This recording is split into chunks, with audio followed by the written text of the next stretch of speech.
we were going through the desert, lights out. We were driving with MVGs, and my driver hit. This is when I was a turret gunner. My driver hit a IED crater, and then I ended up getting basically bounced around like a rag doll. Woke up not knowing where I was, and basically had with a lot of back pain, a lot of neck pain.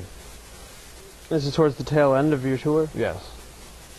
The thing is too, like I remember just like I wasn't really hurt that bad, but at the time I was like my back and my neck hurt, and then I remember one of the guys in the Humvee came up and put a sea collar on me.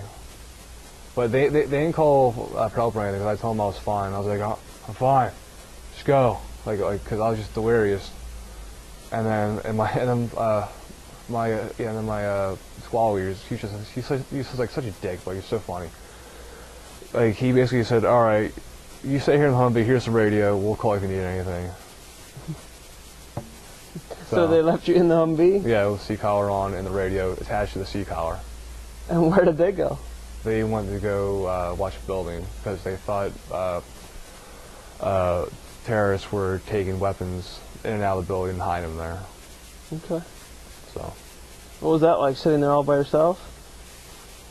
Basically, I was sitting there by myself, but I was fine because one, I had an M16 with me and a 240 Golf. Okay. So. How long did that last for? Were you just waiting for them? Just 2 hours.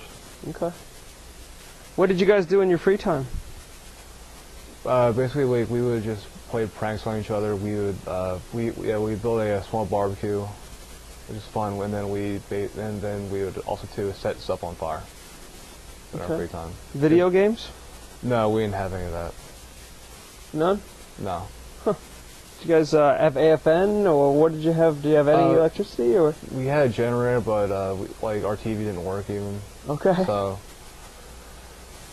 it was very boring. So basically, like we had to make our own entertainment. And then I remember like we had a volleyball net, but that blew away in a sandstorm. But we still played volleyball without a net. Okay.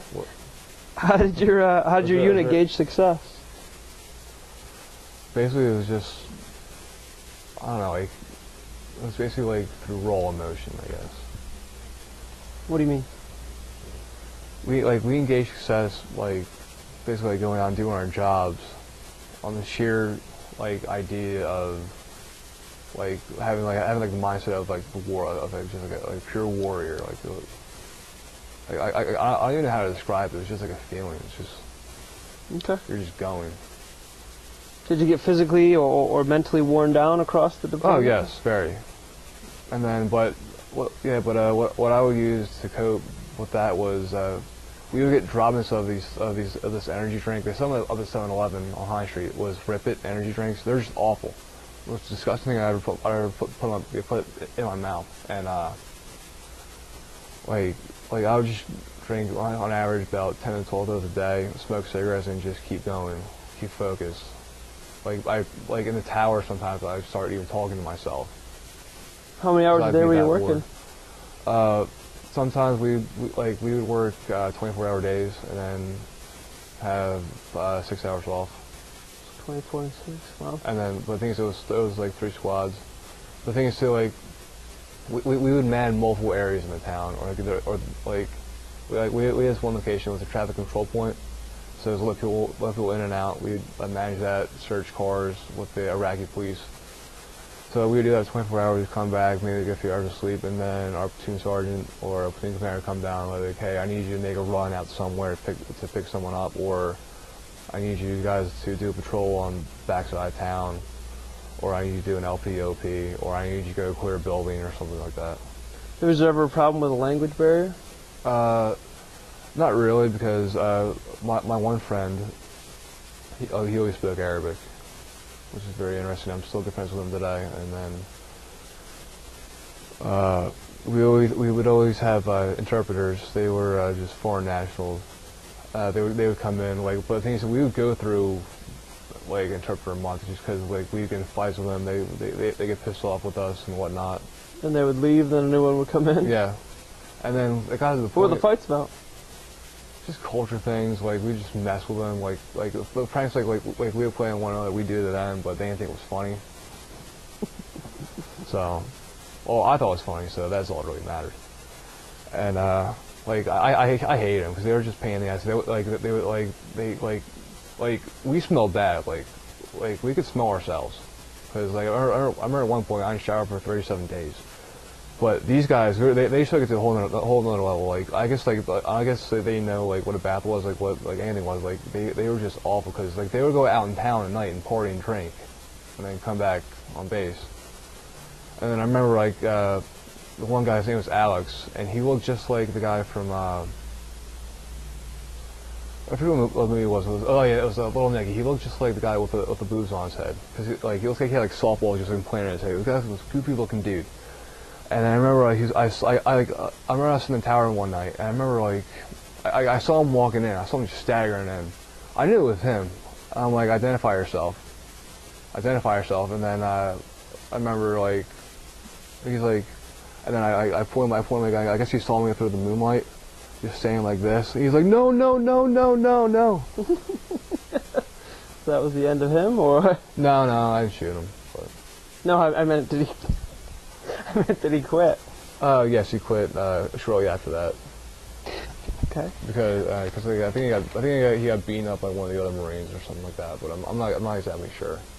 Okay. Now, what was your unit's overall mission was basically to presence and patrol that town, right? Yes. How did you think that it fit in with the? I mean, did you guys know what the entire scheme of the war was? I mean, what was your opinion? I mean, did you guys talk about the war in Iraq? We didn't really talk about the war in Iraq. We can like at that point we didn't even care about it. Like basically we treated it as just like this is our job. Go out do our job, come back and bullshit. Like Okay. we didn't care about the politics of the war, why we're here, why we're not here. Like we didn't really care about that at that point. Did you have detainees? Maybe because I guess like we were over there, we wanted to take our minds off just like the misery of just being hot and dirty and. Being away from home, like we could like really care about the politics, like at all. Like I guess we were just over there just being simple, I guess. But Did you guys have to detain suspects while you were there? Yes. What did you do with them? I mean, in terms of holding. We had this system called the BAT system. I forget what it stands for now, but basically every Iraqi had an ID card. We'd basically run their ID and see if they would come up yellow, green, yellow, or red. Mm-hmm. And if they were red, we'd arrest them, detain them. But things too, the system was so it was never updated, so we always ended up arresting people that were taken off the list and whatnot. But occasionally, we would get a few terrorists. Half the time, they were Iraqi police officers. All right. Yes. And so, once you have them, where do they go? What did you do with them? We would turn them over to the Iraqi police, or we would take them up to this other forward operating base in Hit, I believe. And then they would be handed over to intelligence, and they would take them, I believe, to outside. Okay. So when you finished your tour, I mean, what was it like transitioning back? Transitioning back, like, I don't know, I remember getting home on the Marine Corps birthday. We stayed in camp with Gina for a little bit. Mm-hmm. Like, that was basically like, basically like one giant goodbye. And then I basically came back here and got attached to the Philadelphia Reserve Unit, which is 3rd Battalion, 14th Marines headquarters. And there was a couple of the Marines that were with me from that. And we're still good friends today. And then, what do you mean by one giant goodbye? I mean, when you ran there by plane, I mean, how does it work? Do you get off and you're processed through? I mean, well, thing is too, like we came from all over. It was just like a giant mixed match unit of people from different Marines from different units. All patched together to make that mic battery. Yeah. Okay, and then when you get back there, you're going to split up again. You're going back to your individual units. Yes, and then we all split up. But what type of redeployment did they have for you in terms of medical processing or evaluations? Basically, we stayed on active duty for another month. Actually, no, 2 months, and we did all the post-deployment evaluations, whatnot. What was that like? Just basic medical things, just doing like a physical, filling out paperwork, whatnot. Was it worth your time? I mean, was it effective? I mean, what were you doing? I was getting paid no matter what, so it was better than working in a warehouse doing toys for tots anyway. Okay. So basically, I just go to Willow Grove for like it only lasted like 2 days. Like it was just. What did they do? Just like a physical evaluation, and then